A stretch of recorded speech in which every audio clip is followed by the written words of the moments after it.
जय हिंद। जय भारत, वंदे मातरम। मैं रविंद्र फौजी। सबसे पहले तो मैं आपको बताना चाहता हूं कि मैं 2 दिन से कहीं बाहर था, कोई प्रोग्राम था, और वहाँ मेरे ये फ़ोन भी स्विच ऑफ हो गए थे।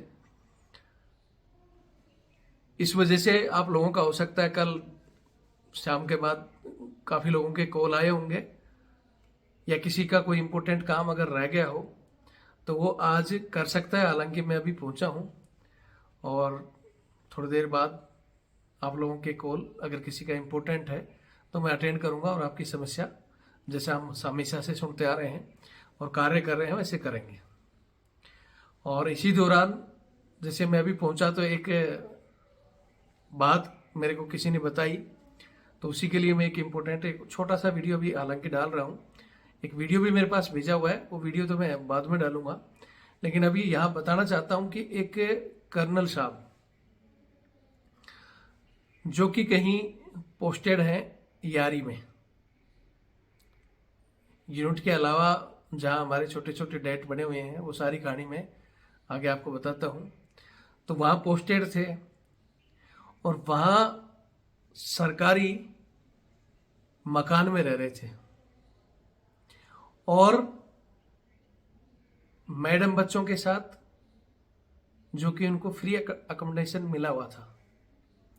लेकिन वो अपने लाइजन पर उन्होंने स्टेट गवर्नमेंट से सैंक्शन करवाया था, डीएम से। लेकिन आप कहीं से भी कराओ, और अगर सरकारी अकोमोडेशन में रह रहे हो, सरकारी बंगले में, अगर आप चाहे स्टेट गवर्नमेंट का है या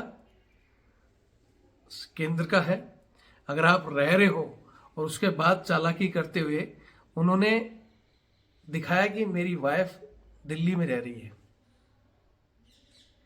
और दिल्ली का एचआरए अफसर के लिए आप सभी को पता है कि कितनी बड़ी रकम है, जो आसानी से 2 साल का एचआरए कर्नल साहब गबन करते रहे। कोई दिक्कत नहीं, ऐसे बहुत से मामले, मतलब लिच्चड़पने में, यही नहीं कि कर्नल ही यहाँ यहाँ खुश नहीं होना है। कर्नल भी हैं, हमारे एनसीओ जेसीओ भी हैं, जिसको जहाँ मौका मिलता है सरकारी चीज़ को गबन करने में कोई ही पीछे नहीं हटता है। लेकिन हमेशा मैं कहता हूँ कि बहुत से लोग सरकारी चीज़ को गबन करने के बाद में भी जवानों को तंग, यानी गलत काम करके भी जवानों के बाप बनने की कोशिश करते हैं, और ऐसा ही एक कर्नल साहब ने किया। क्योंकि इनके पास एक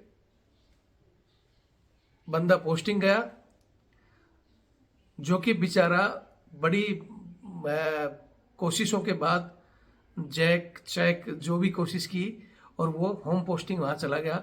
उसका कोई केस था, उस सिलसिले में उसने वो पोस्टिंग बड़ी मेहनत से, सिफारिश से, कैसे भी करके वहाँ ली थी। वहाँ गया, वहाँ बेचारा वो अपना केस के सिलसिले में जाते ही साहब को बता दिया था कि मैं ऐसे ऐसे रह रखा हूँ, और मैंने मेरा वो काम भी करना है, और यहाँ जो मेरे को ड्यूटी मिलेगी मैं वो ड्यूटी प्रॉपर तरीके से करूँगा। तो एक तो इसकी समस्या सुनते ही कर्नल साहब चढ़ गए कि तू यार यहाँ समस्या लेकर आया, हमें तो यहाँ बंदा हमारे लिए चाहिए। तो बोला कि सर आपकी जहाँ भी मेरे को जो भी ड्यूटी मिलेगी उसमें कहीं भी कोई दिक्कत नहीं आएगी। बोला ठीक है। लेकिन फिर भी बोलते ना कि चोर चोरी कर रहा हो या कोई गलत काम कर रहा हो, और वहाँ कोई बंदा आ जाए और उसकी कुछ छोटी पॉइंटों पर कोई दिक्कत आती है, तो वो शुरू हो जाती है उसके चिड़न सी। क्योंकि जो एक पहले का बंदा था वहाँ, जो उसके हो सकता है यहाँ में कोई इंटरफेयर या कुछ कहना नहीं चाहता, उसको रोकने के चक्कर में उसको वापस भेजने का प्लान बना रहा था। तो किसी न किसी तरह पे तू बार बार, जैसे उसका काम आता था, वो बोलता था सर मेरी ड्यूटी समाप्त होगी, मैं मेरा वो काम करके आना है, मेरा कोई सिविल के केस में सिलसिले में। तो एक दो बार गया तो बोले यार यहाँ तो ऐसा नहीं चलेगा, फलाना ढिकड़ा, उसको लेटर वगैरह मैं तेरे को वापस भेज दूंगा, इस तरह की धमकियां देना शुरू कर दिया। अब बंदा जब धमकियां देना शुरू किया, बल्कि प्रॉपर उसने इंटरव्यू मांगे कि भाई मैं तो, आप कहते हो तो मैं ऊपर इंटरव्यू ले लूंगा, फलाना ढिकड़ा। तो सबको पता है कि अधिकारी से अधिकारी का लिंक रहता है। उसने पहले कान भर दिया कि सर ये बंदा तो अपना खुद का काम के लिए यहाँ रखा है, ये फौज का काम नहीं करेगा, इधर उधर फलाना, कान भर दिए उसके। तो ऊपर भी गया तो बोले भाई साहब के हाथ में रखना चाहे तो ठीक है, नहीं तो आरटी हो जाओगे। तो ऐसे वो बंदा लगभग कुछ समय वहाँ बिताते ही उसको ये लगा कि अब मेरे को ये भेजेंगे। अब ऐसे में जब बात आती है कि भाई उसको भेजेंगे, तो हम हमेशा कहते हैं कि भाई जब आपको, जब बोलते नहीं है तो तालमेल से रहो, लेकिन जब कोई आपके ऊपर मतलब आपकी वेलफेयर के ऊपर अगर कोई अड़चन उठाता है, तो हमारे पास जब कोई संपर्क करता है तो कहते हैं कि देखो इनका, क्योंकि पक्का मुंह मारते हैं ऐसे लोग, गलत काम कर रहे होंगे।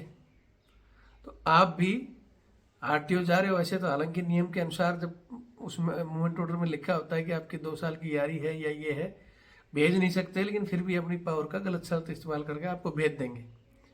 उसके बाद आपसे कोर्ट की तरफ से स्टे लो या और भी बहुत तरीके हैं, लेकिन नहीं लगते हैं। तो ऐसी जगह में जो तेज बंदा होता है, तो उसका वो फॉल्ट पकड़ लिया उसने एक, कि ये बंदा यहाँ 2 साल से सरकारी आवास में रह रहा है और दिल्ली का एचआरए ले रहा है। वो उसकी कुंडली निकाल ली उसने। कुंडली निकालने के बाद जैसे उसको आरटीओ किया, उसने अपने पिताजी के थ्रू स्टेट गवर्नमेंट का वो डाटा लिया, आरटीआई लगाई।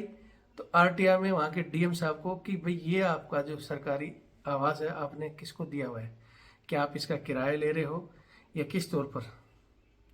अब जब डीएम साहब के पास आरटीआई गई, तो डीएम साहब ने लिख कर दे दिया कि भाई हमने ये कर्नल साहब को दिया हुआ है, जो कि स्टेट गवर्नमेंट के लिए वहाँ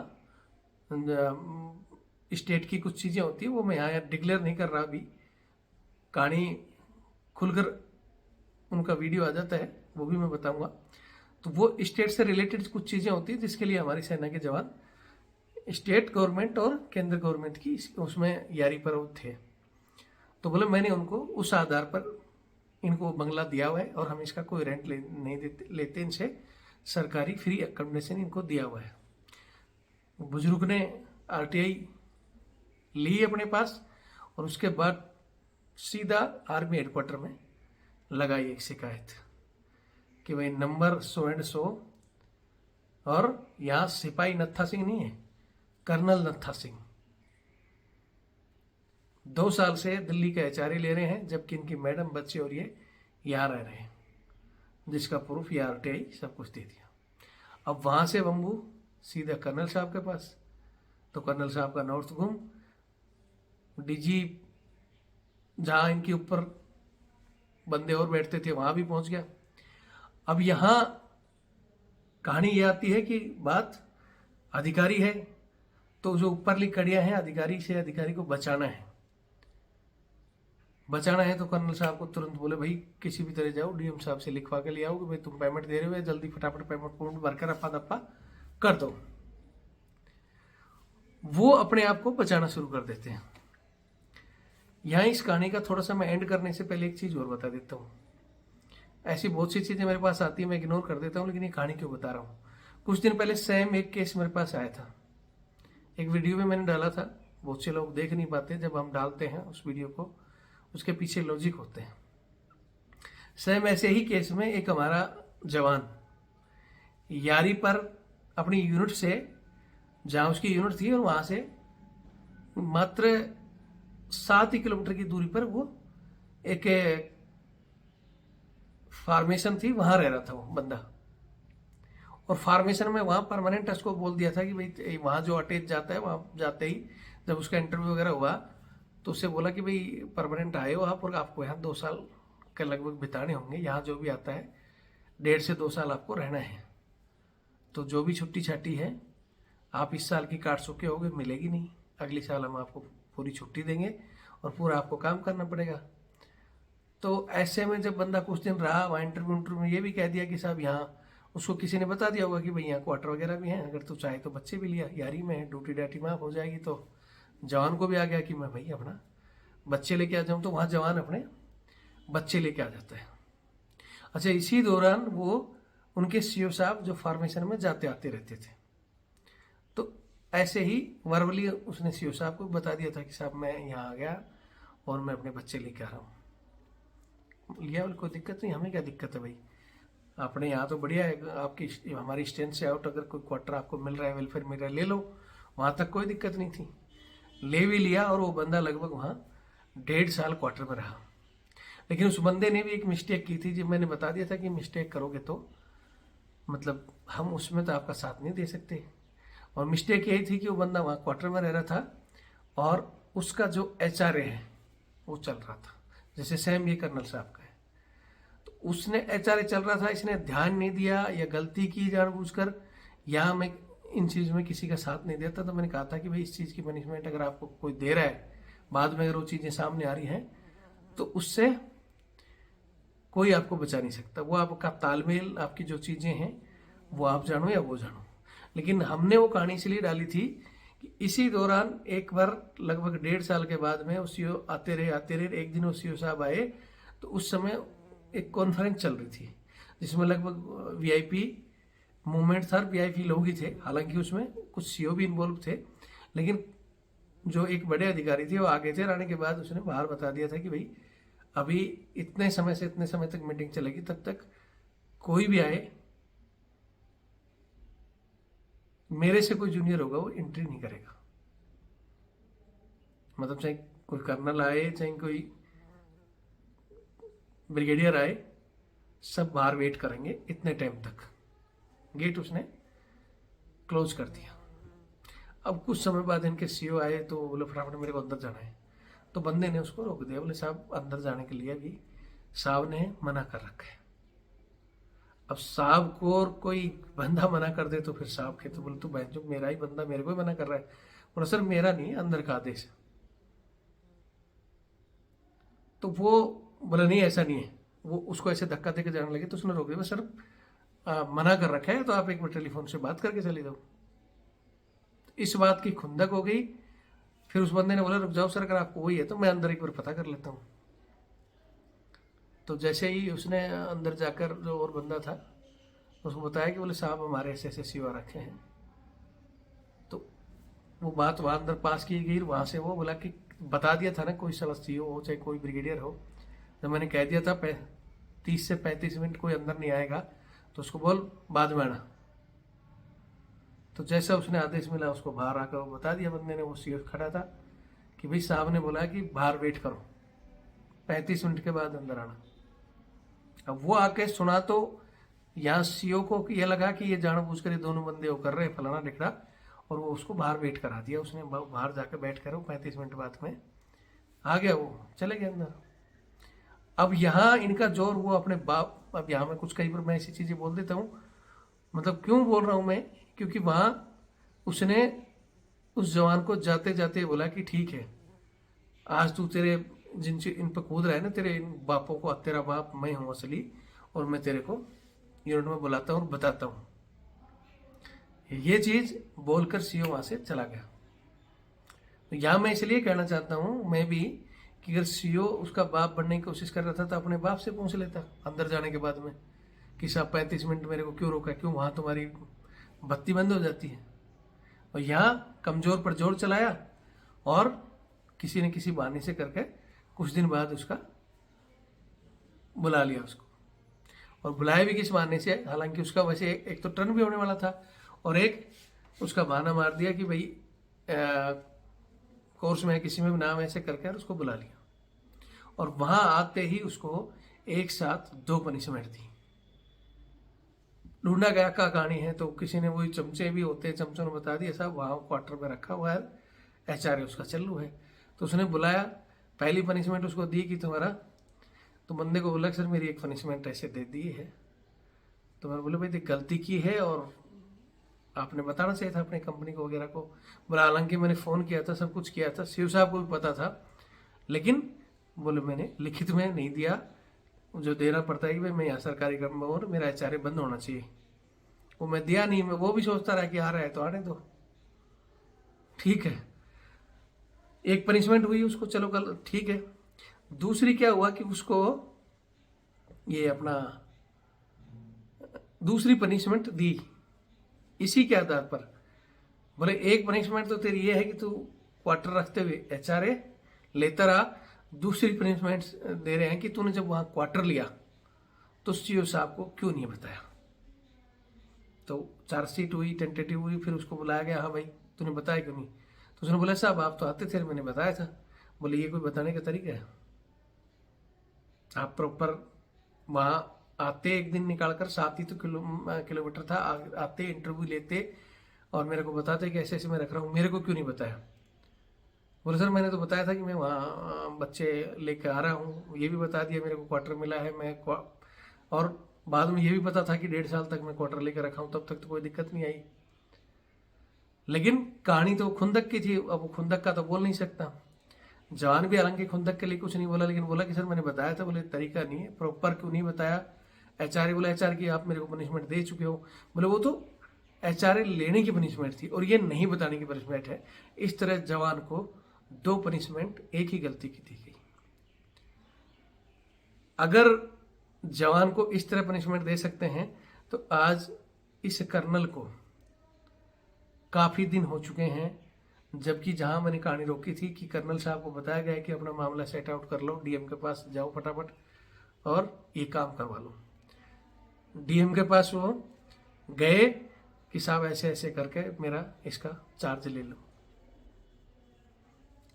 डीएम साहब ने बोला भैया मैंने तो आरटीआई में लिख के दे दिया है, क्योंकि वो आईएएस अफसर जो ऐसे तो बन नहीं गया कि तुम यार लिख दे, कुछ नहीं होता। उसको पता है कि अगर किसी ने आरटीआई मांगी है तो बम्बू चढ़ाने के लिए मांगी होगी, और ऐसी चीज को वो लोग मार्क कर लेते हैं। तो बोले भैया मैंने आरटीआई में लिख के दे दिया है कि निःशुल्क आपको दिया गया है वो। और दूसरी बात कि हम जब वो फ्री अकोमोडेशन है उसका चार्ज ले कैसे सकते हैं आपसे? ना ही तो हम चार्ज ले सकते हैं और ना ही कह सकते हैं कि वे आपसे हमने लिया है, और ना ही लिया है, और ना ही लिख कर देंगे। फिर बोला क्या तरीका है? बोला आप अपना एचआरए वापस कर दो, तरीका अगर आपकी फौज है तो उसने बाद में अपना एचआरए भी भरने के लिए तैयार हो गया। लेकिन हर जगह ही बचाने वाले नहीं बैठे, उसका जो बीच की कड़ी थी, कुछ अधिकारी उसको बचा रहे हैं, लेकिन ऊपर वाला ये कड़ के बैठ गया कि नहीं, नेग्लिजेंसी 2 साल लिया क्यों? इस चीज का जवाब चाहिए। सीज हो जाएगा वो तो, अब एक कंप्लेंट के बाद ऑटोमेटिक ही हो गया है, लेकिन आपने इसे गलती की है, इसकी कोर्ट ऑफ इंक्वायरी बैठाओ। अब वो काफी दिन से वो कहानी घूम ही रही है, लेकिन आज तक कर्नल साहब को पनिशमेंट नहीं मिली। यहां एक मोटो तो ये कहानी का आज कि जब आप लोग कुछ भी कर रहे हो, लेकिन अगर किसी जवान के साथ इस तरह के वो रखोगे ना, तो जवानों को मैं इसलिए कहता हूं जब भी किसी के साथ होता है तो मैं उसको एक ही सलाह देता हूं, कमियां पकड़ लो, प्रूफ इकट्ठा कर लो। बगैर प्रूफ तो ये मुकर ही जाएंगे, जैसे इसने किया और अपने पिताजी से, बुजुर्ग आदमी से शिकायत करवाई। और इसमें क्या थोड़ा स्टेट गवर्नमेंट भी इन्वॉल्व थी, इसलिए तुरंत फंस चुके हैं। बहुत सी जगह नहीं फंस पाते, लेकिन फिर कह रहा हूं कि चोर चोरियां करता है, गलती करता है तो कहीं ना कहीं सुराग छोड़ता है, ल्यूज पॉइंट होता है। और ये कहीं ना कहीं जो गलतियां कर रहे हैं, चाहे वो सहायक प्रथा में कुत्ते घुमाना हो, मिसयूज कराना है, भैया जो प्यार से कर रहे हैं करते रहो। जब तुम्हें तुम्हारी और तुम्हारी इज्जत की कोई परवाह नहीं, हमारी तरफ से कच्छा खोलकर नौकरी करो, कच्छे दो, कुछ भी करो, कोई दिक्कत नहीं है। लेकिन जो मजबूरी में है, जो चाहते हैं, वो इन चीजों को प्रूफ वीडियो वगैरह रखो। आज नहीं तो 10 साल बाद, रिटायर होने के बाद अगर आप उजागर करो। ये नहीं कि मैंने शर्म से मैं नहीं दिखाऊं कि मेरे से पोटी साफ करवाई, मेरे से बूट पॉलिश कराए, मैं नहीं बताऊंगा।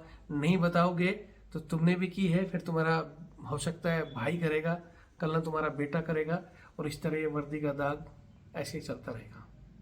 ये चीजें ठीक हो सकती हैं अगर आप उनके प्रूफ रखो, और बोलते पानी में रहकर मगरमच्छ से नहीं तो रिटायर्ड होकर तो करो भैया। बैर किसी भी समय किसी भी चीज को उठाया जा सकता है, प्रूफ हो तो। और यही मान के कि अब मैं तो आ गया, मेरे को क्या लेना, तो लेना तो भैया अफसरों के बच्चे सिपाही में नहीं जाएंगे, ना ही किसी नेता के बच्चे जाएंगे। तुम्हारे हमारे ही बच्चे, जवान, किसान, मजदूर, आम आदमी का बच्चा जाता है सिपाही में, जाता है देश सेवा के लिए वर्दी का जुनून लेकर। और जब उसको पकड़ा दी जाती, कुत्ते की बेल, पट्टा, दूध का डोलू, वो बूट पॉलिश, स्टार चमकाओ, टॉयलेट साफ करो। उनके बच्चे भी हुक्म चलाते हैं, अंकल मेरा कच्छा धो देना, या अंकल पोटी साफ करके लाओ बच्चे की। खुद के बच्चों को नहीं खिलाएंगे लेकिन वहाँ खिलाएंगे। तो ऐसी बहुत सी चीज़ें हैं। आगे इस कहानी का एक वीडियो भी आ रहा है, वो मैं डाल दूंगा। ये चीज़ें सफल तभी होंगी जब इनको ज़्यादा से ज़्यादा हाईलाइट करोगे, वायरल करोगे। लेकिन कहानी देखकर यहीं छोड़ देते हो, ना साथ देना, ना वीडियो शेयर करना, ना तन मन धन किसी भी चैनल से किसी भी तरह की सपोर्ट नहीं करना। हम आपके साथ हैं। ये चीज़ें बदलनी चाहिए। बदलती इसलिए नहीं कि रविंद्र फौजी अपनी जिम्मेवारी निभा रहा है, लेकिन आप लोग नहीं है। बस इतना ही कहना चाहूँगा। वीडियो को शेयर कर दो, चैनल से जुड़ो, और जो चैनल का सपोर्ट करना चाहता है, तन मन धन से मदद करना चाहता है, तो यही मेरा नंबर 8290354513 8290354513। ये मेरा कॉलिंग और व्हाट्सअप भी है, और मेरा फ़ोनपे और पेटीएम से जुड़ा हुआ है, और ये मेरा बारकोड। कोई मदद करना चाहता है, चैनल की सपोर्ट करना चाहता है, मजबूत करने के लिए, लड़ाई को हर एंगल से लड़ने के लिए हर चीज़ की जरूरत होती है, तो सपोर्ट करें। नहीं कर सकते तो कोई दिक्कत नहीं, वीडियो देख के शेयर करें और लोगों को जोड़ें, वीडियो को वायरल जरूर करें। जय हिंद, जय भारत, वंदे मातरम।